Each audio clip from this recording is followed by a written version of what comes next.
नमस्कार दर्शकों, आज हम इस वीडियो में बात करने वाले हैं हिमांशु जोशी के बारे में। यह घटना है उत्तराखंड हल्द्वानी की, जहां कुछ असामाजिक तत्वों ने संत रामपाल जी महाराज के नाम दीक्षा केंद्र के बाहर नारेबाजी की, गाली गलौज किया गया, धमकियां दी गई और पवित्र ग्रंथों को जलाया गया। इन लोगों का मानना है कि संत रामपाल जी महाराज का ज्ञान सनातन धर्म के विरुद्ध है। जी दर्शकों, इन सबको भड़काने वाला था एक गुंडा जिसका नाम है हिमांशु जोशी, जो अपने ही जैसे कुछ गुंडों को बहला फुसलाकर वहां लेकर पहुंच जाता है। इसका मेन मकसद था कि वहां खून खराबा हो, लोग आपस में लड़ाई झगड़ा करें और भारी विवाद हो, पर यह सब करने में यह नाकामयाब रहा। चलो आज इसकी विस्तार से पोल खोलते हैं। दर्शकों, पहले आप ये वीडियो देखिए। ये कैसे सरेआम गुंडागर्दी कर रहा है, लोगों को डरा धमका रहा है और बिना मतलब के अपना रुबाब जमा रहा है। तुमने यहाँ हिंदू नाम से क्यों लगा रखा ऊपर में? एक्चुअली क्या है ना, तुमने हमको बताया जब तुमने देखा है हमारा तिलक देख लिया था तुमने, तुम धोखे में रख के कैसे खिलाया तुमने मुझे? मैं धोखा नहीं लगाता हूँ। धोखे में तुमने ऊपर में शुभ लाभ और ओम लिख रखा है, शुभ दीपावली लिख रखा है। बहुत पहले का लगा हुआ है सर, मैं जॉब। अरे पहले का लिखा हुआ है तुमने, यहाँ पे शुद्ध बिरयानी लिखा हुआ है, शुद्ध शाकाहारी बिरयानी। शाकाहारी कैसे लिख दिया तुमने? तुमने हमारी भावनाओं को यहाँ साला हम ब्रह्मचर्य का पालन कर रहे हैं, तुम हमको ये बिरयानी खिलवा रहे हो। एक्चुअली क्या है ना सर, हमारा तो हम कौन है तुम्हें पता है? कौन है हम लोग? कहाँ से हम लोग? कोई बात नहीं, तो मैं तुम्हारे हाथ की बिरयानी खाएंगे हम, चाहते थे या तो वहाँ पे नाम लिख के खिलवाते तो पता लग जाएगा क्या है करके। ये राष्ट्रीय सेवा संघ RSS से हम लोग कैसे खिलाते तुमने यहाँ पे? जब देख के भी सर मैं वेज ही हूँ। तुमने अपना नाम बताना चाहिए था ना हमको। तुम वेज हो चाहे कुछ भी हो, हमें खिलाओगे क्या? ब्राह्मण आदमी को खिलाओगे तुम? पूछ लेते सर आप। अरे हम क्या पूछते? तुम्हारा ऊपर जब देख लिया हमने, वहाँ पे तुमने अपना नाम क्यों नहीं लिखा हुआ है? आप पूछ लेते तो मैं आपको क्या पूछता मैं तुमसे? तुम हिंदू हो मुस्लिम हो, तुमसे पूछता मैं यहाँ पे? सर मैं वेज ही हूँ। यहाँ पे ऐसे नाम से चला रहे हो? बताओ, शुभ दीपावली तुमने लिखा हुआ है यहाँ पे, तुम शुभ दीपावली ओम लगा के चल रहे हो, नींबू मिर्ची टांग के। इसकी भरपाई किसी कीमत पे नहीं हो पाएगी, मैं बता रहा हूँ। जो तुमने कर दिया हमारा धर्म भ्रष्ट ना। सर आप इंक्वायरी कर हम लोग, अरे इंक्वायरी क्या करना है? तुम्हारे हाथ का थोड़ी खाएंगे यार। तुम कितना ही शुद्ध खिला दोगे, तुम्हारे हाथ का थोड़ी ना खाऊंगा, उनको पता ही नहीं है। वेज ही है मेरा सर। अरे वेज से मतलब थोड़ी है, तुम्हारे हाथ का थोड़ी खाएंगे। तुम फल भी खिलाओगे हम तो वो भी तुम्हारे हाथ का पानी ना पिए हम। तो सर कोई बात कैसे नहीं, खिलाओगे आप तुम मेरा हमको? नाम पूछ लेते सर, गलती होगी मेरी। अरे नाम क्या पूछेंगे? नाम ठेले पे लिखोगे ना अपना। योगी जी ने जब कह रखा तुम्हें यहाँ पे लिखोगे इस रूल के तहत। तुम्हारा फूड लाइसेंस दिखाओ मुझे कहाँ पे है। दर्शकों, इस वीडियो को देखकर आप समझ ही चुके होंगे कि हिमांशु जोशी कितना बड़ा गुंडा बदमाश है और यह आज संत रामपाल जी महाराज के शिष्यों की एकता को बखूबी जान चुका होगा। नमस्कार, मैं एडवोकेट कुलदीप नागपाल आज एक बेहद ही गंभीर और संवेदनशील मुद्दे को लेकर आपके सामने आया हूं। ये मुद्दा जुड़ा है संत रामपाल जी महाराज जी के अनुयायियों तथा एक फेसबुक यूजर हिमांशु जोशी से। हमें प्रमाण के साथ ये जानकारी मिली है कि हिमांशु जोशी नाम का एक फेसबुक यूजर फेसबुक जैसे सोशल मीडिया प्लेटफॉर्म को यूज करते हुए संत रामपाल जी महाराज जी के शांतिप्रिय अनुयायियों को धमकाने की कोशिश कर रहा है। ये सेक्शन BNS के सेक्शन 351 और सेक्शन 353 के तहत ना सिर्फ एक अपराध है, बल्कि समाज के अंदर जो शांति फैली हुई है उसको भी भंग करने की कोशिश कर रहा है। और दुख की बात यह है कि ट्रस्ट के लोगों के द्वारा बार बार कंप्लेंट्स किए जाने के बावजूद भी पुलिस प्रशासन इस बारे में कोई भी एक्शन नहीं ले रहा है और कोई भी कार्रवाई नहीं कर रहा है। तो मैं एक एडवोकेट होने के नाते ये बता देना चाहता हूं कि या तो जल्दी से जल्दी पुलिस प्रशासन इस चीज पर कोई एक्शन ले, या फिर हमें न्यायालय में कोर्ट में जाकर रिट डालनी पड़ेगी। और मेरी ये डिमांड है कि अभी के अभी हिमांशु जोशी के खिलाफ FIR होनी चाहिए। हिमांशु जोशी की जितनी भी फेसबुक पोस्ट हैं उन पर निगरानी रखते हुए उनको डिलीट किया जाना चाहिए और संत रामपाल जी महाराज जी के अनुयायियों को सुरक्षा प्रदान की जानी चाहिए। अगर ऐसा नहीं होता है तो हमें न्यायालय जाना पड़ेगा। और मैं सभी लोगों से भी ये अपील करता हूं कि इस वीडियो को ज़्यादा से ज़्यादा शेयर करें ताकि इस जैसे लोगों के ऊपर उचित कार्रवाई हो सके। हिमांशु जोशी, तेरी जानकारी के लिए बता देता हूं संत रामपाल जी महाराज कौन है। नशे में बर्फ की खुली चुनौती, ये चैलेंज है कोई भी शख्स हिंदुस्तान में हो, मिनिस्टर हों दो, कोई भी स्वामी हों दो, कोई भी शंकराचार्य हों दो, इंशाल्लाह मैं तालिब इल्म हूँ इस्लाम और दीगर मज़हब का। मैं तस्लीम करता हूँ कि डिबेट होना चाहिए, मैं उनसे डिस्कशन करता हूँ, अगर मुझे गलत साबित करो मैं बदलने को तैयार हूँ। तब कोई भी शंकराचार्य, आचार्य, महामंडलेश्वर और तेरे जैसे ब्राह्मणों की उसके सामने जाने से पैरों की पिंडी कांप रही थी। और उस वक्त जाकिर नाइक का संत रामपाल जी महाराज ने चैलेंज स्वीकार किया और डिबेट में भी पराजित किया।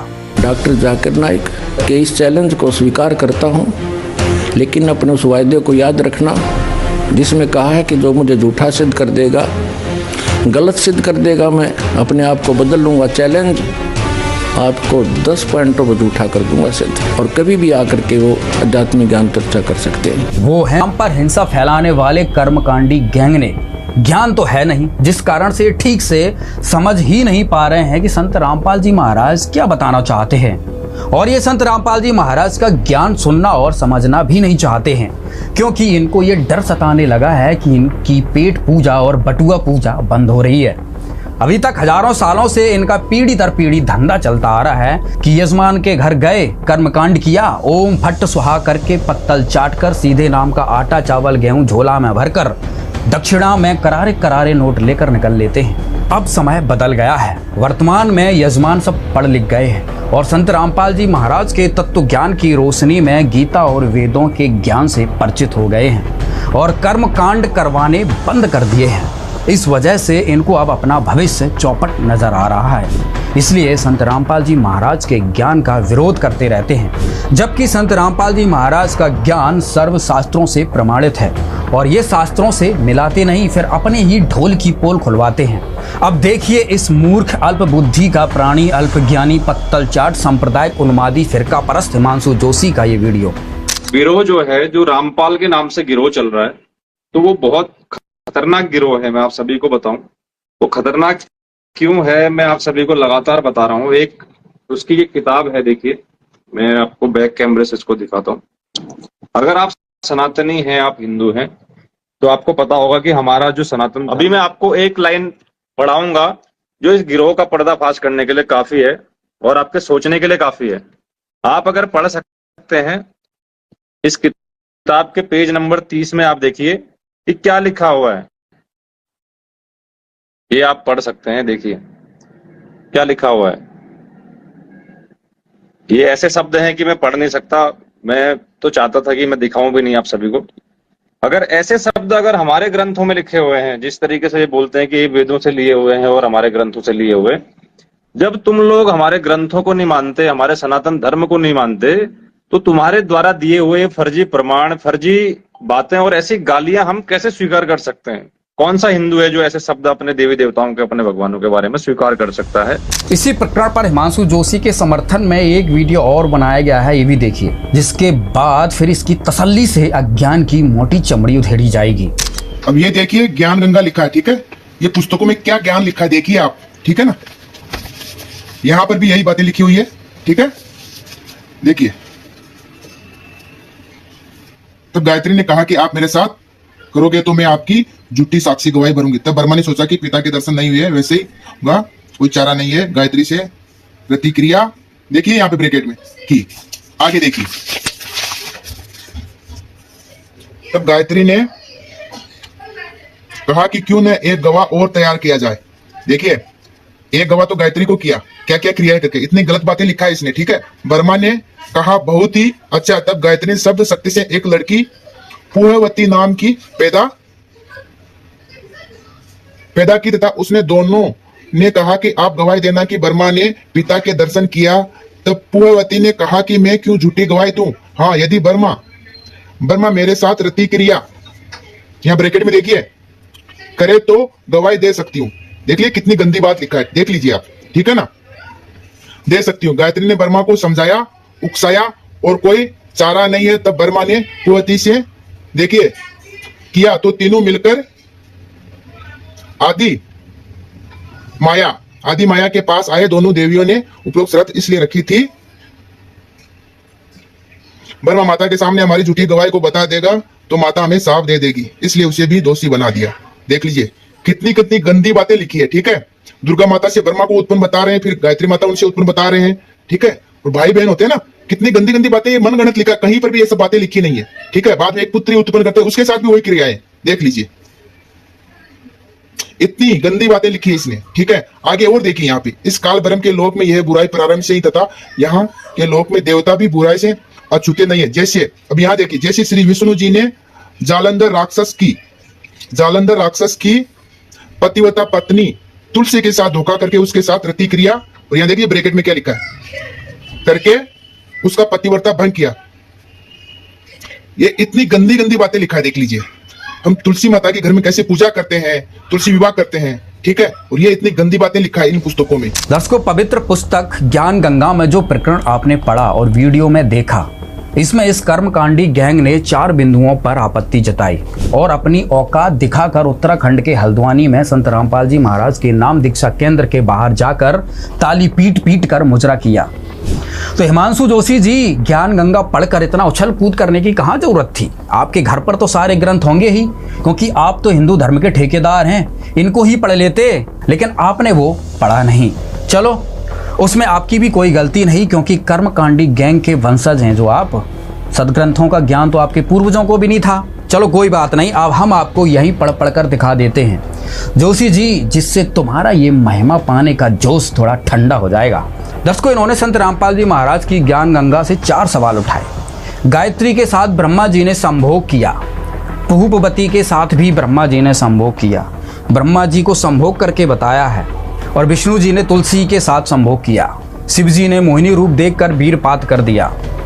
दर्शकों, ये लोग इन 4-5 बातों को लेकर बवंडर उठा रहे हैं, जो पवित्र ग्रंथ ज्ञान गंगा में संपूर्ण सृष्टि रचना के विवरण में ब्रह्मा का अपने पिता काल ब्रह्म की प्राप्ति के लिए प्रयास नामक प्रकरण में ये कथा संत रामपाल जी महाराज द्वारा बताई गई है, जो 100% सत्य है। लेकिन इसका जवाब भी हम आपको जरूर देंगे, इसके साक्ष्य देंगे।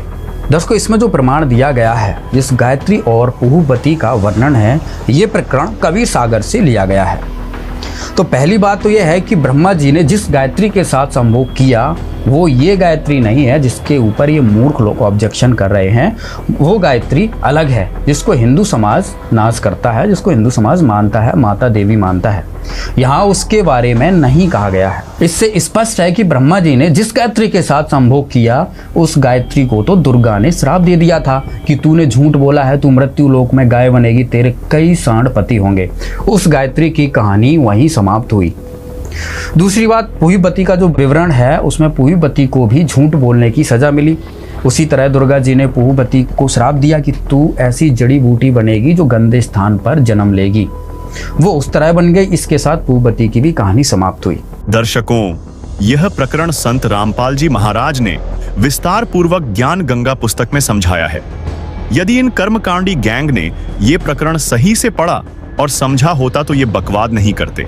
संत रामपाल जी महाराज जी ने प्रमाणित किया है कि ब्रह्मा जी ने पिता के दर्शन होने की झूठी गवाही के लिए गायत्री और पुहुपवती को तैयार कर लिया, और गायत्री और पुहुपवती ने ब्रह्मा के साथ संभोग वाली शर्त को पूरा करके जब ब्रह्मा जी, गायत्री और पुहुपवती ने दुर्गा जी के सामने जाकर झूठ बोला, उसके उपरांत दुर्गा जी ने तीनों को श्राप दिया था। गायत्री, पुहुपवती के साथ ब्रह्मा जी को भी श्राप दिया था, जिसका प्रत्यक्ष परिणाम आज संसार के सामने है। देखिए एक झलक। ब्रह्मा को शाप, तेरी पूजा जग में नहीं होगी, आगे तेरे वंशज होंगे, वे बहुत पाखंड करेंगे, झूठी बात बनाकर जग को ठगेंगे, ऊपर से तो कर्मकांड करते दिखाई देंगे, अंदर से विकार करेंगे, कथा पुराणों को पढ़कर सुनाया करेंगे, स्वयं को ज्ञान नहीं होगा कि सदग्रंथों में वास्तविकता क्या है, फिर भी मानवश तथा धन प्राप्ति के लिए गुरु बनकर अनुयायियों को लोकवेद शास्त्र विरुद्ध दंत कथा सुनाया करेंगे, देवी देवों की पूजा करके तथा करवा के दूसरों की निंदा करके कष्ट पर कष्ट उठाएंगे। जो उनके अनुयायी होंगे उनको परमार्थ नहीं बताएंगे, दक्षिणा के लिए जगत को गुमराह करते रहेंगे, अपने आप को सबसे श्रेष्ठ मानेंगे, दूसरों को नीचा समझेंगे। जब माता के मुख से यह सुना तो ब्रह्मा मूर्छित होकर जमीन पर गिर गया। बहुत समय उपरांत होश में आया। और अब बात करते हैं ब्रह्मा जी की, जिनसे ब्राह्मण उत्पन्न हुए हैं। आइए अब विस्तार से ब्रह्मा जी के बारे में आपको दिखाया जाएगा। जो ज्ञान गंगा में ब्रह्मा जी के बारे में लिखा है वो सनातन धर्म के ग्रंथों का 1% भी नहीं लिखा है। यदि पूरा का पूरा ज्ञान गंगा में लिख दिया गया तो तुम्हारे कुल का क्या होगा। अभी हमारे साथ जुड़ रहे हैं डॉक्टर संदीप शर्मा जी, जो ब्रह्मा के चरित्र का आईना हिमांशु जोशी जैसे कर्मकांडी गैंग को दिखाएंगे। नमस्कार डॉक्टर संदीप शर्मा जी। नमस्कार संदीप जी, हमारे दर्शकों को बताइए ब्रह्मा जी के बारे में जो ज्ञान गंगा में लिखा हुआ है कि ब्रह्मा जी ने संभोग गायत्री के साथ किया, पूर्ववती के साथ किया, और भी कई जो प्रकरण हैं ब्रह्मा जी के बारे में बताइए कि ज्ञान गंगा में जो प्रकरण लिखा हुआ है वो कितना सत्य है। क्या ब्रह्मा जी ब्रह्मचारी हैं? क्या ब्रह्मा जी ने कभी संभोग क्रियाएं नहीं की हैं जिससे इन हिमांशु जोशी जैसे कर्मकांडी गैंग को दिक्कत हो रही है? जी संदीप जी। हाँ, तो मैं सबसे पहले आपको ये बताना चाहता हूँ कि जितने भी जो है ना ये हिमांशु जोशी जी जो बातें कर रहे हैं, अनर्गल अनाप शनाप बातें कर रहे हैं अपने ज्ञान के अज्ञान के कारण, इनको ज्ञान तो है नहीं किसी चीज़ का, न इन्होंने कभी कोई शास्त्र पढ़े हैं, ये अपनी तरफ से खुद ही मतलब ये बैठे हैं करके कि मैं जो है ना सनातन धर्म का सबसे बड़ा शायद ये ठेकेदार अपने आप को मानता है, जबकि इसको सनातन धर्म का भी ABC भी नहीं पता कि सनातन धर्म है क्या, जिसके पीछे भागम भाग हो रखा है। इसने सिर्फ 4 आदमी इकट्ठे करके कोई जुड़ गया या किसी संस्था से, और जो है 4 आदमी वो खड़े करके, और ये अपने आप को थोड़ा सा ये दिखाना चाहता है कि मैं सनातन का सबसे बड़ा हितकारी हूँ, जिससे ये इसकी अपनी TRP बढ़े, 10 लोग इसको जाने, ये अपने आप को फेमस करने के लिए ऐसा कर रहा है। अगर ये सही में सनातन धर्म के बारे में इतना ज़्यादा चिंतित है तो इसकी और जितने भी इसके साथी लोग हैं जो इस तरीके के काम करते हैं और भी जो कर रहे हैं भारतवर्ष में या कहीं और भी, संत रामपाल जी महाराज जी की इन बुकों को लेकर के इन्होंने कि इसमें गलत बातें लिखी हैं संत रामपाल जी महाराज जी ने अपने देवी देवताओं के बारे में। तो सबसे पहले मैं आपको ये बता देना चाहता हूँ कि संत रामपाल जी महाराज जी ने अपनी तरफ से एक भी बात इसमें कोई भी गलत नहीं कही है किसी देवी देवताओं के बारे में। वो इनकी इज्जत करते हैं, वो इनको बल्कि इनकी बहुत ज़्यादा इज्जत करते हैं अपने अनुयायियों को। यहाँ तक कि मैं बता देता हूँ कि सबसे पहले वो इन्हीं देवी देवताओं के जो है ना नाम मंत्र देते हैं। कहते हैं कि तीनों देवा कमल दल बसे ब्रह्मा विष्णु महेश, प्रथम इनकी वंदना फिर सुन सतगुरु उपदेश। सबसे पहले इन्होंने बताया कि पहले इन्हीं देवी देवताओं की आपने वंदना करनी है, इनको वंदना करनी है इनकी, और उसके बाद आपने सतगुरु का उपदेश सुनना है जो इससे आगे का मार्ग है, जो हमारे वेदों में भी और गीता में भी लिखा हुआ है और सदग्रंथों में लिखा हुआ है। तो जो भी ये बातें ये उठा रहे हैं कि इन्होंने जैसे उठाया है कि प्रकरण उठाया है कि गीता तेरा ज्ञान अमृत में ज्ञान गंगा में इन्होंने एक प्रकरण उठा रखा है जो कि कबीर सागर से लिया गया है। कबीर सागर सूक्ष्म वेद भी कहलाता है। कबीर सागर से एक प्रकरण उठा रखा है। उसके अनुराग सागर में जो सृष्टि रचना का एक प्रकरण है, जो कि हमारी सृष्टि रचना हुई कहाँ से स्टार्ट हुई है। अब देखिए ये जो अपने प्रकरण उठाते हैं जितने भी हमारे धर्म ग्रंथों में है, वो जैसे शिव महापुराण के अंदर है, तो उससे पहले का जो प्रकरण है वो सूक्ष्म वेद में है। तो उस प्रकरण में ये सारी चीज़ें लिखी हुई हैं। संत रामपाल जी महाराज जी ने, ये मैं दिखाना चाहता हूँ आप लोगों को कि ये कबीर सागर एक जो है ना ग्रंथ है, इसके अंदर से इसका एक वो है अनुराग सागर। अनुराग सागर के अंदर ये प्रकरण है जो ये गायत्री का और ब्रह्मा जी, जैसे कि सागर मंथन के बाद चारों वेद निकले, वेद पढ़े ब्रह्मा ने वेद पढ़ने के बाद जो है ना पता चला कि वो परमात्मा कोई और है। दुर्गा ने पहले अपने आप को ही परमात्मा बताया था कि भाई मैं ही हूँ जो भी हूँ। तो जब ब्रह्मा जी ने वेद पढ़े तो उसको पता चला कि भगवान कोई और है, तो वो उसको खोजने के लिए निकल गया। तो काफ़ी दिनों के बाद जब नहीं आया, सृष्टि की रचना में बाधा आई, तो दुर्गा ने एक गायत्री नाम की लड़की को पैदा किया, मतलब जो है ना शब्द शक्ति से उत्पन्न किया उसको, और ब्रह्मा को बुलाने के लिए भेजा कि तुम ब्रह्मा को बुला के ले आओ। तो ब्रह्मा ने के पास जब वो गई तो उसने ब्रह्मा ने जो है ना कहा कि भाई वहाँ जाने के बाद कि मैं इसको कैसे जगाऊँ कि भाई ये क्रोधित हो जाए। तो उसने ध्यान से माता से बात करी कि इसको मैं कैसे जगाऊँ। तो माता ने उसको बताया ध्यान में कि तुम इसके पैरों को छू दो तो इसकी समाधि भंग हो जाएगी। तो गायत्री ने वैसे ही किया, तो ब्रह्मा की समाधि भंग हुई। तो ब्रह्मा उसको श्राप देने लगा कि भाई मैं तुम्हें कुछ श्राप देता हूँ कि भाई तूने मेरे कौन दुष्टा हो, तुमने मेरे जो है ना ध्यान को भंग कर दिया परमात्मा वाले। तो उसने कहा कि भाई आप बाद में श्राप देना, पहले मेरी बात को ध्यान से सुनो। मुझे माता ने भेजा है तुम्हारे को सृष्टि रचना करने के लिए, उसमें बात आई हुई है, तो आप चलिए और जो है ना सृष्टि रचना का काम शुरू करिए। तो उसने कहा कि भाई मैं गायत्री, मैं जाऊं कैसे वहाँ पे, क्योंकि मैं माता से वचन करके आया हूँ कि भाई मैं जो है पिताजी के दर्शन करके ही वापस आऊँगा, अदरवाइज नहीं आऊँगा मैं, तो नहीं आऊँगा। तो मैं कैसे जाऊँ? तो ये समस्या ब्रह्मा के सामने हुई। तो ब्रह्मा ने कहा अगर तुम माता के सामने मेरी गवाही दे दो कि हाँ मेरे सामने ब्रह्मा को पिता के दर्शन हुए परमात्मा के, तो मैं तेरे साथ चल सकता हूँ, ना तो मैं माँ को क्या मुँह दिखाऊँगा। तो गायत्री ने कहा कि भाई मैं ऐसे तेरी गवाही नहीं दे सकती। तो उसने ब्रह्मा के सामने एक अभद्र सी शर्त रखी, जिसके ऊपर ये इतना बवाल मचा रहे हैं, लेकिन उन्होंने रखी है तो रखी है। उसमें क्या है, इसमें जो है ना बवाल मचाने की क्या बात है, भद्रता की क्या बात है? जो रियलिटी है सो है और अपने सदग्रंथों में विद्यमान है। संत रामपाल जी महाराज जी ने तो सिर्फ उनको उठा के दिखाया ही तो है कि यहाँ पे ये लिखा हुआ है और ये घटना सत्य है। तो उसमें संत रामपाल जी महाराज जी का क्या दोष है? तुम कह रहे हो उन्होंने लिख दी। संत रामपाल जी महाराज जी से पहले तो ये इन सदग्रंथों में लिखी हुई है, भाई कबीर सागर में लिखी हुई है ये बात। अगर आपने दोषी ठहराना तो जिसने कबीर सागर जी लिखा है, इसके जैसे ये है खेमराज श्री कृष्ण दास, ये प्रकाशन मुंबई से है जैसे, और इनके जो खेमराज जी हैं ये मुद्रक और प्रकाशक, आप इनको पकड़ो, और वेंकटेश्वर प्रेस है ये। तो इन प्रेस वालों को पूछो ना कि आपने इसको क्यों लिखा, क्यों छापा, और इनके ऊपर करो अगर आपने कुछ कार्रवाई करनी है तो इन्होंने क्यों लिखा। ऐसे नहीं होता, जो रियल सच्चाई होती है वो सच्चाई ही होती है। तो गायत्री ने उसके सामने अभद्र शर्त रखी कि भाई मेरे साथ तू रति क्रिया करेगा, तो रति क्रिया या संभोग, या उसको संत रामपाल जी महाराज जी ने आज इंग्लिश वर्ड में सेक्स लिखा हुआ है, तो इसमें बुराई ही क्या है उसमें? वो तो लिखा हुआ है इसके अंदर, उन्होंने इसको डिफाइन किया है, डिटेल बताई है कि भाई ये प्रकरण है कैसे। अब ऐसे ही एक पोपवती नाम की लड़की, जब वो उन्होंने कहा कि हम दो हो गए, तीसरा एक गवाह और चाहिए, तो एक पोपवती नाम की एक और जो है ना लड़की उन्होंने तैयार करी गायत्री ने। तो उसको भी कहा कि भाई तुम ऐसे जो है ना वो दो जो है ना हमारी गवाही दो। तो उसने भी ब्रह्मा के सामने ऐसी शर्त रखी कि भाई मैं भी तुम्हारी झूठी गवाही क्यों दूं। तो उसने भी ऐसे ही रति क्रिया की शर्त रखी कि भाई वो रति क्रिया करोगे तो जो है ना मैं गवाही दूंगी। तो तीनों ना के गवाही दी। और ये प्रकरण संत रामपाल जी महाराज जी ने अपनी तरफ से नहीं बोला है कोई भी, ये अनुराग सागर की वाणी है। आज़ादा भारत, आधे से ज़्यादा भारत जो है ना कबीर साहब को मानता है और इस घटना को मानता है कि ये सच्ची घटना है, क्यों ये कबीर सागर में लिखी है। जो कबीर फॉलोवर्स हैं जितने भी, वो सारे इसको मानते, कोई नकार नहीं सकता इस बात को। तो संत रामपाल जी महाराज जी ने इसमें क्या किया, अब ये दुष्टता तो ये खुद फैला रहे हैं, हिमांशु जोशी जैसे और जो इन्हीं के जैसे और जितने 10-20 लगे हुए हैं अपने आप को जो सनातन धर्म के ठेकेदार मानते हैं।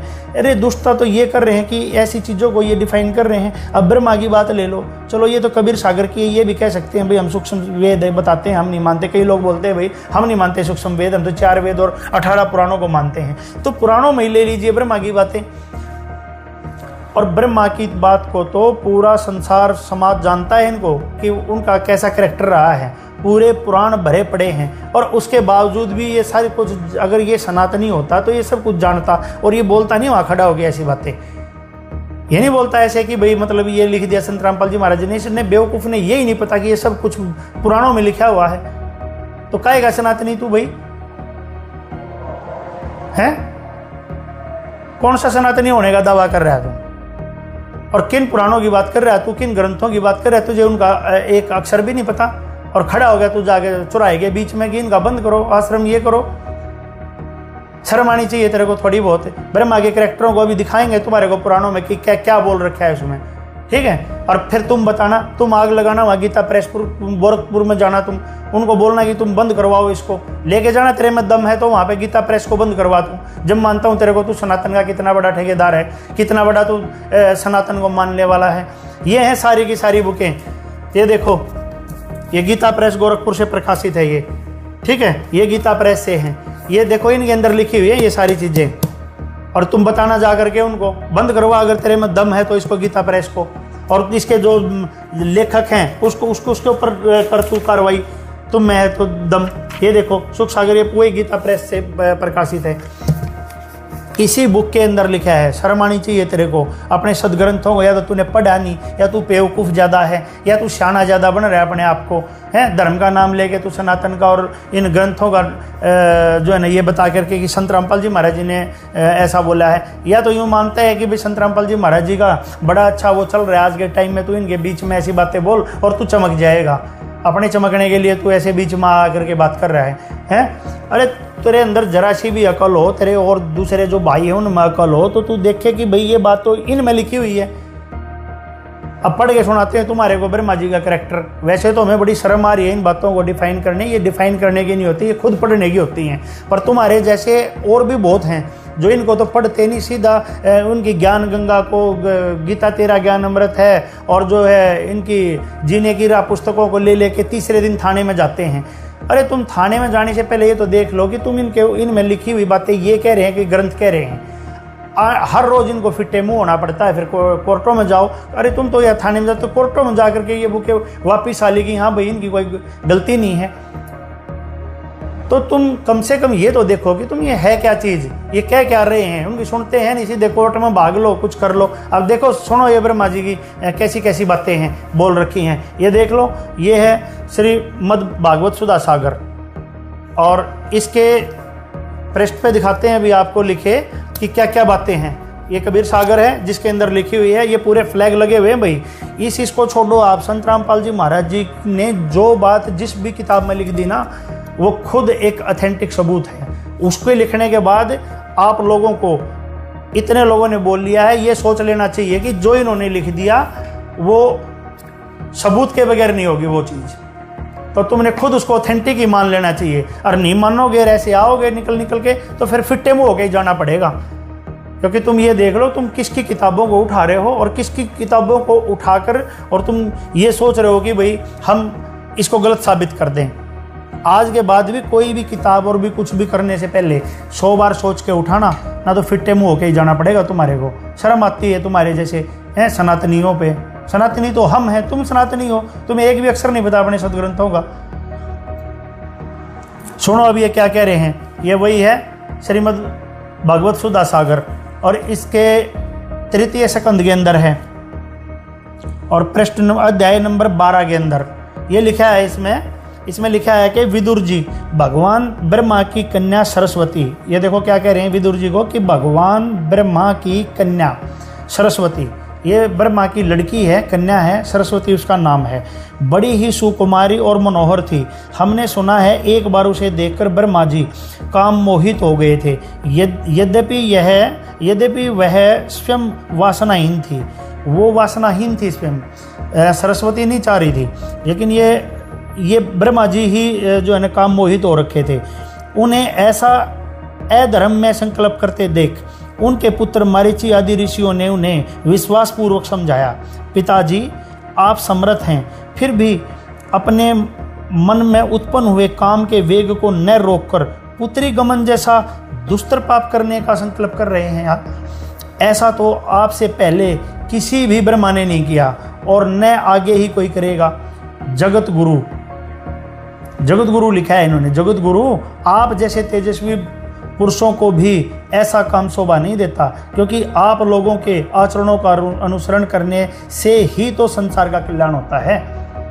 फिर आगे लिखा है इन्होंने 33वें इसके अंदर मंत्र में लिखा है, ये 32वां पढ़ा है आपका 29 से लेकर के और ये 32 तक अभी पढ़ा है। तो 33वां मंत्र है इसमें, जो इसमें ये मंत्र श्लोक बता रखा है। इसमें कहा कि अपने पुत्र मरीचि आदि प्रजापतियों को अपने सामने इस प्रकार कहते देख प्रजापतियों के पति ब्रह्मा जी बड़े लज्जित हुए और उन्हें उस शरीर को उसी समय छोड़ दिया। बताओ, ये तो प्रजापतियों ने और उसके पुत्रों ने उसको जाकर के भरी सभा में ये बोला कि भाई तुम कर क्या रहे हो पिताजी, अपनी ही पुत्री के ऊपर जो है ना आप जो है ना डूब गए। तो बताइए, ये संत रामपाल जी महाराज जी ने कहा है कि सुधा सागर और गीता प्रेस गोरखपुर वालों ने कहा है। तुम्हारे अंदर तो इतनी भी अकल नहीं है, तुम इतनी भी जो है ना समझ नहीं कर सकते कि ये लिखा कहाँ है। ये फ्लैग लग रहे हैं ना, हो तो पृष्ठ नंबर दोबारा देख लियो भाई, ये रख दिया।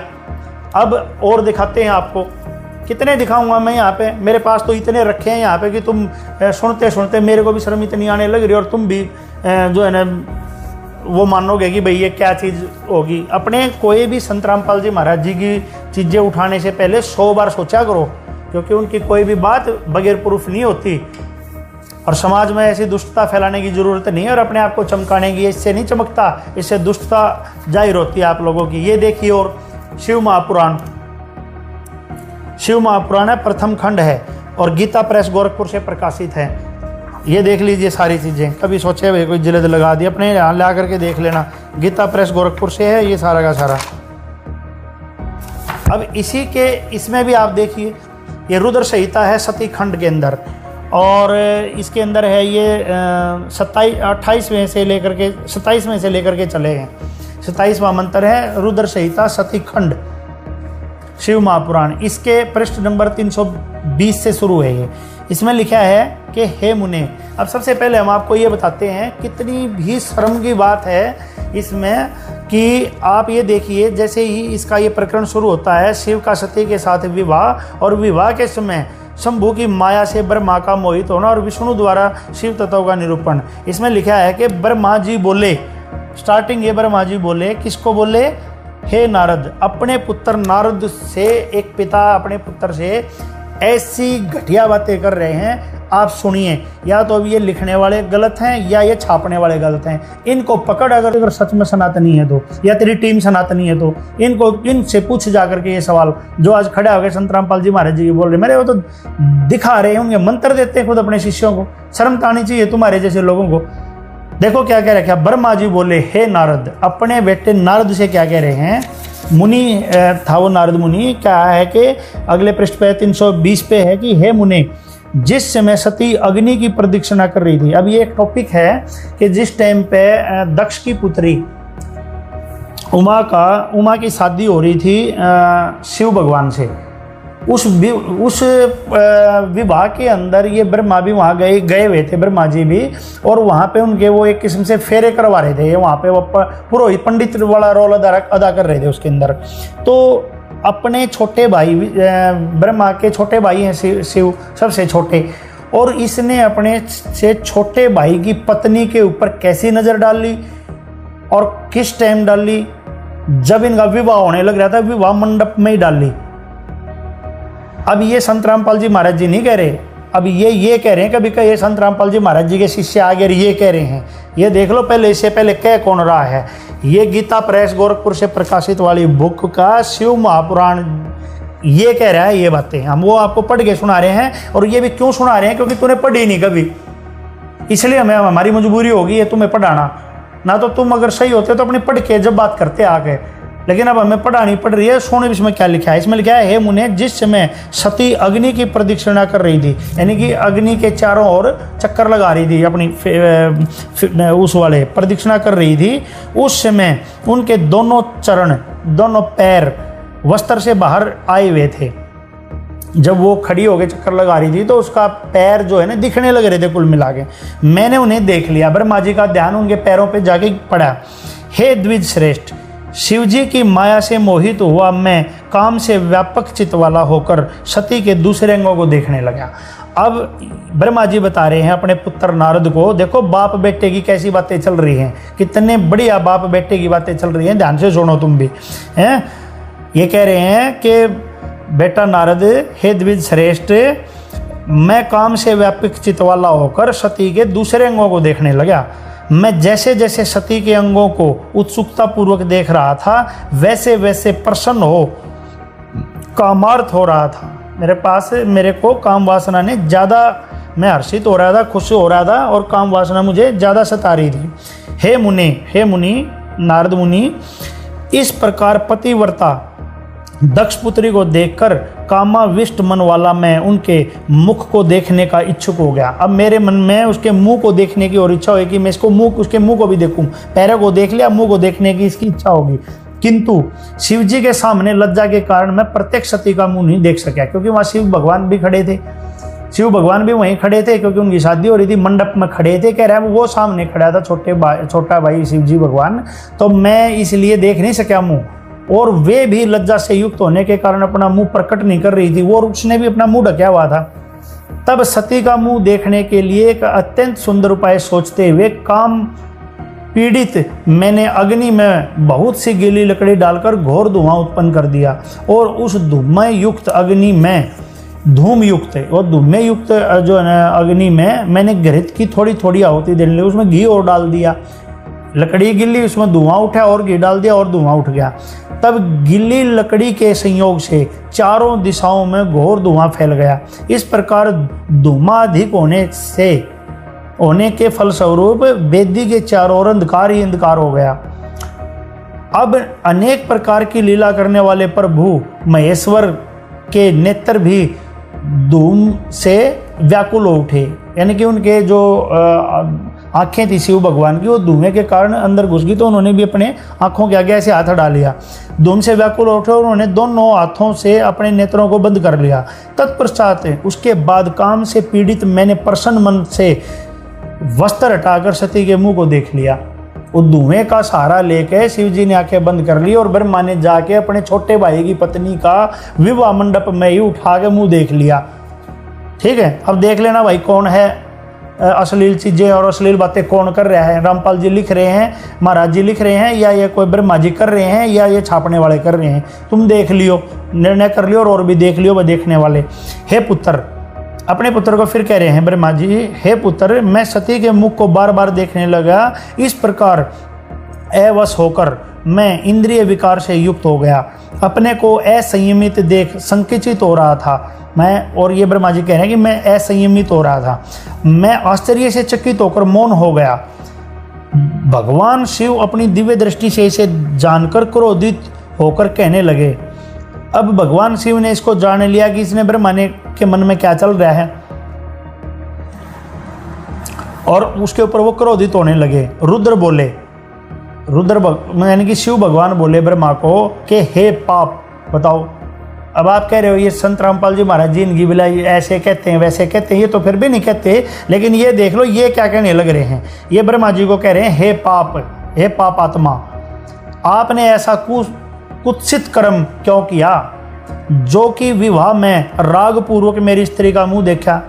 भाई उसने कहा कि जो कि विवाह में उनका दोनों की शादी होने लग रही थी, शिव और उसकी उमा की, कह रहे हैं कि तुमने राग पूर्वक यानी कि प्रेम पूर्वक मेरी स्त्री का मुंह देखा, तूने ऐसा क्यों किया। आप समझते हैं कि शंकर इस कुत्सित कर्म को नहीं जान सकेंगे। हे विधे, इस त्रिलोक में कोई भी बात मुझसे अज्ञात नहीं रह सकती, तो ये कैसे छिपी रहेगी। फिर कहा ब्रह्मा के बारे में, फिर सुनो, हे मूढ़, हे मूर्ख। ब्रह्मा जी को ये मूर्ख कह रहे हैं।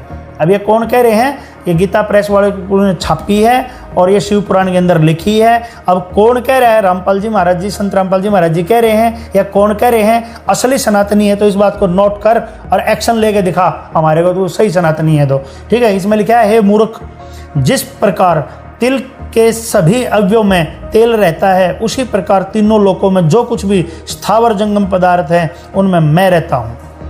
ब्रह्मा बोले कि फिर बोले ब्रह्मा, तत्पश्चात विष्णु के प्राय शंकर जी से कहकर विष्णु के वचन का स्मरण कर शूल लेकर मुझ ब्रह्मा को मारना चाहो। त्रिशूल लेकर उसके पीछे पड़ लिए मारने के लिए।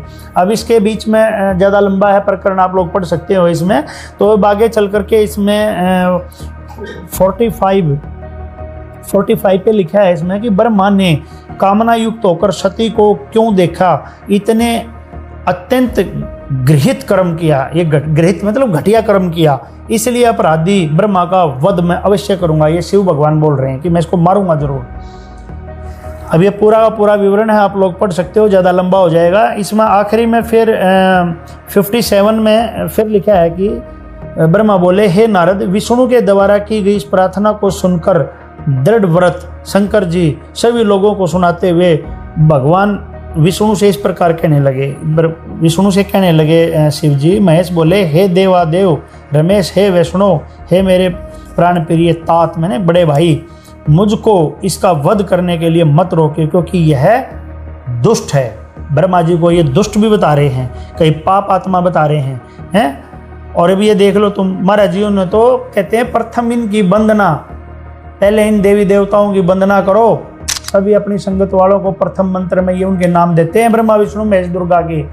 संत रामपाल जी महाराज जी बताते हैं सबसे पहले इनकी वंदना करो और फिर सुनो सतगुरु उपदेश, और फिर सतगुरु का उपदेश सुनो, वो तत्व ज्ञान जो है।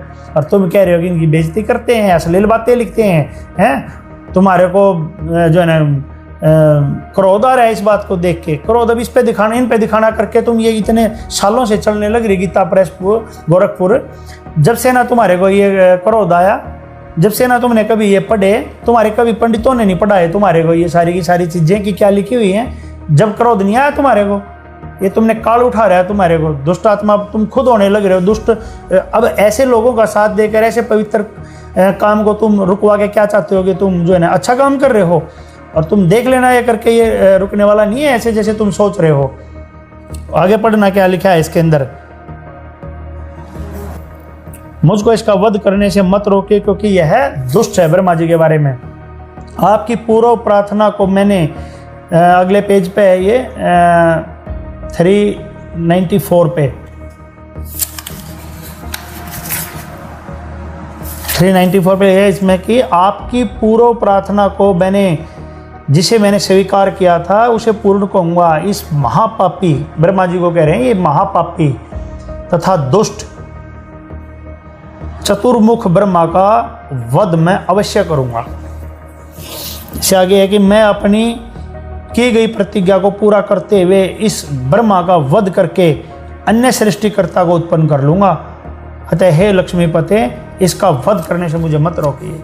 देखो कितने मतलब दुखी हो रहा है, उसकी शादी हो रही है, उसकी शादी में ये बैठा है, बड़ा भाई है उसका है, और धुआं करके वहीं उसके कभी पैरों को देख रहे हैं ब्रह्मा जी, कभी उसके मुंह को जो पल्ला ढक रही है थोड़ी सी शर्म के मारे है, उस कपड़े को उठा के देख रहा है, और प्रसन्नचित, और जो है ना इसमें लिखा है कि वो राग से युक्त होकर के जो है ना उसको अपने छोटे भाई की पत्नी को वहीं देख रहा है। तो भाई हम क्या कहें, तुम आप लोग देख लो इनके कर्तव्यों को। और सर्वविदित है ये, तो तुम्हारी तो बुद्धि खराब हो रही है जो तुम बार बार ऐसे प्रकरणों को उठा रहे हो। और ये तो दो दिखा दिया तुम्हारे को, शिव महापुराण दिखा दिया और तुम्हारे को भाई कबीर सागर दिखा दिया, और सब ये श्रीमद भगवत सुधा सागर दिखा दिया आप लोगों को। इसमें बहुत सारी चीज़ें हैं, अब ये उठा के दिखाऊंगा। ये मत्स्य पुराण के अंदर भी ये चीज़ लिखी हुई है, ये फ्लैग लगे हुए हैं। ब्रह्मा सरस्वती का जो है ना संभोग इसके अंदर भी है, मत्स्य पुराण के अंदर। अब ये देख लो, ये भी वही गीता प्रेस पर। अरे सारे पुराण भरे पड़े हैं और तुम बात कर रहे हो कि भाई तुम्हारा खून खुलता है, खून खुलता है तुम्हारा। तो ये यहाँ पे जाकर खोलो ना खून को, पता चले कितना खुलता है तुम्हारा खून है। ये देख लो, ये भी निशान है इसी पे मत्स्य पुराण के अंदर। स्टार्टिंग में ही है अध्याय नंबर 4 मत्स्य पुराण का, पृष्ठ नंबर 22 पे स्टार्ट होता है ये मत्स्य पुराण है। ये हिंदी अनुवाद गीता प्रेस गोरखपुर से प्रकाशित है। ये भी ये देख लीजिए। माल की बात कर रहे हो तुम, सारे पुराण दिखाएंगे हम तुम्हें उठा के 18 के 18 है। कुछ तो शर्म कर लो तुम। इस समाज को तुम कहाँ लेके जाना चाह रहे हो। अरे संत रामपाल जी महाराज जी ने बताया है, इनको डिटेल पढ़ो इनकी, कि ये भी रजोगुण प्रधान है, और वो ये कैसे इनसे विवश होकर के ऐसे काम कौन कर रहा है, पूरी डिटेल बता रखी है। लेकिन ये तब भी इनकी वंदना करने को कह रहे हैं। इनकी पहले इनकी जो है ना आराधना करवाते हैं, साधना करवाते हैं इनकी पहले, और तुम उन्हीं की जो है ना उनको गलत बता रहे हो। उनकी बुकों को कह रहे हैं उनको बंद करो, नामदानों को, आश्रमों को। थोड़ी शर्म तुम करो। अगर सनातनी हो तो ढंग से पढ़ लो। संत रामपाल जी महाराज जी से और उनके शिष्यों से बढ़कर कोई सनातन धर्म पे आज नहीं चल रहा है। ध्यान से पढ़ लेना, एक एक बात का जवाब दे देंगे आपको। एक एक बात प्रश्न करो, एक एक बात का जवाब मिल जाएगा तुम्हारे को। और सनातनी कौन है इस चीज़ का कंप्लीट पता चल जाएगा। सनातनी कभी उग्रवादी की तरीके से ऐसे लड़ाई झगड़े नहीं करते। ज्ञान है तो ज्ञान का जवाब ज्ञान से देके दिखाओ, तुम्हें पता चले हाँ तुम कितने सनातनी और ज्ञानी हो। देखो इसमें भी क्या लिखा है मत्स्य पुराण में, प्रश्न नंबर 22 पर लिखा है, परंतु वह स्त्री सरस्वती, इसको अभी यहाँ पे ये शतरूपा भी कहते हैं इसको, जो कि शतरूपा तो मनु की पत्नी थी। वह स्त्री सरस्वती शतरूपा नाम से विख्यात हुई, और वही सावित्री, गायत्री और ब्रह्माणी भी कही जाती है। इसी प्रकार ब्रह्मा ने अपने शरीर से उत्पन्न होने वाली, यहाँ सावित्री लिखा है लेकिन ऊपर सरस्वती है, सावित्री तो इनकी पत्नी थी, को अपने पुत्री के रूप में स्वीकार किया, यानी कि उस सरस्वती को इन्होंने अपनी पुत्री के रूप में स्वीकार किया। यहाँ सावित्री लिखा है तो पत्नी थी, परंतु तत्काल ही उस सावित्री को देखकर वे सर्वश्रेष्ठ प्रजापति ब्रह्मा मुग्ध हो उठे और यूं कहने लगे, कैसा मनोहर रूप है, कैसा सौंदर्यशाली रूप है। ब्रह्मा को सावित्री के मुख की ओर अवलोकन करने के अतिरिक्त कुछ अन्य नहीं दिखता था। वे बारंबार यही कह रहे थे कि कैसा अद्भुत रूप है, कैसी अनोखी सुंदरता है। तत्पश्चात वह सावित्री झुककर उन्हें प्रणाम करने लगी। तब ब्रह्मा पुनः उसे देखने लगे। तदंतर सुंदर सावित्री ने अपने पिता ब्रह्मा की प्रदक्षिणा की, उनके चारों ओर घूमने लगी। आगे लिखा है कि तदंतर ब्रह्मा ने अपने उन मरीचि आदि मानस पुत्रों को आज्ञा दी कि तुम लोग भूतल पर चारों ओर देवता, असुर और मानव रूप प्रजाओं की सृष्टि करो। पिता द्वारा इस प्रकार कहे जाने पर उन पुत्रों ने अनेकों प्रकार की प्रजाओं की सृष्टि की। सृष्टि कार्य के लिए अपने उन पुत्रों को चले जाने पर विश्वात्मा ब्रह्मा ने प्रणाम करने के लिए चरणों में पड़ी हुई उस अनिंदिता शतरूपा का पानी ग्रहण किया। अब ये देखिए आप, वो ये शुरू में लिखा है वही स्त्री सरस्वती या शतरूपा इन्होंने लिखा हुआ है, ये सरस्वती है। इसका फिर वो सारे अपने पुत्रों को भेज दिया काम पे कि तुम जाओ इधर उधर, और उसके बाद वो जो उनके चरणों में झुकी हुई थी उस अपनी पुत्री, यहाँ पे शतरूपा लिखा है वो सरस्वती है का, उसका कहते हैं पानी ग्रहण किया, उसे संभोग किया यहाँ पे। तो बताइए, और इसके बाद उसमें लिखा है तदंतर अधिक समय व्यतीत होने के उपरांत शतरूपा के गर्भ से मनु नाम का पुत्र उत्पन्न हुआ, जिसको स्वयंभू मनु कहते हैं। तो बताइए अब आप ये बात, ये अपनी ही पुत्री के साथ ऐसे करने लग रहा है। भाई ये तो ये काम समाज का जीव भी नहीं करता आज के टाइम में है, और ये वो कर रहे, तो हम तुम्हारी मानने की, पुराणों की मानने के, किसकी मानने? या तो तुम यूं ही डिफाइन कर दो सनातन है क्या, तुम्हारे को डेफिनेशन नहीं पता सनातन की है? और सारे पुराण रखे हैं, ये कितने पुराणों का सब पे फ्लैग लगे हुए हैं भाई।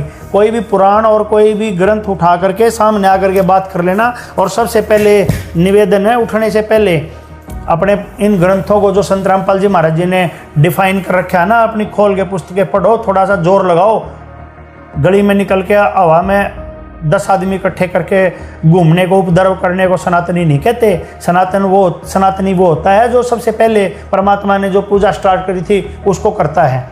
ये कौन से सनातनी हो गए तुम?